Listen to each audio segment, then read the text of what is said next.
امریکی محکمہ خارجہ کے ترجمان نے کہا ہے کہ IMF فنڈنگ کی راہ کھولنے کے لیے بالآخر پاکستان کو ہی فیصلہ کرنا ہوگا۔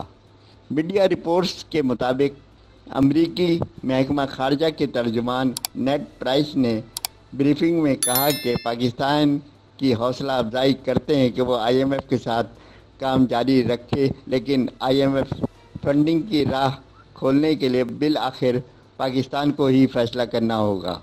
نیڈ پرائس نے کہا کہ اصلاحات لانے سے پاکستانی کاروبار مزید مسابقتی ہو جائیں گے اور پاکستان کو بہتر سرمایہ کاری کو راغب کرنے میں مدد ملے گی، جبکہ ضروری اقتصادی فیصلوں سے پاکستان پائیدار ترقی کی راہ پر گامزن ہو سکتا ہے۔ ترجمان امریکی محکمہ خارجہ کا کہنا تھا کہ عالمی برادری اور امریکہ کی مدد سے پاکستان پائیدار ترقی کی راہ پر آ سکتا ہے۔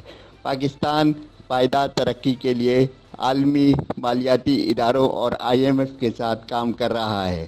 امریکہ اقتصادی، سیکیورٹی، سیاسی چیلنجز پر پاکستان کا شراکت دار بننے کو تیار ہے۔ ہم پاکستان کے شراکت دار ہیں، مستحکم، پرامن اور خوشحال پاکستان چاہتے ہیں۔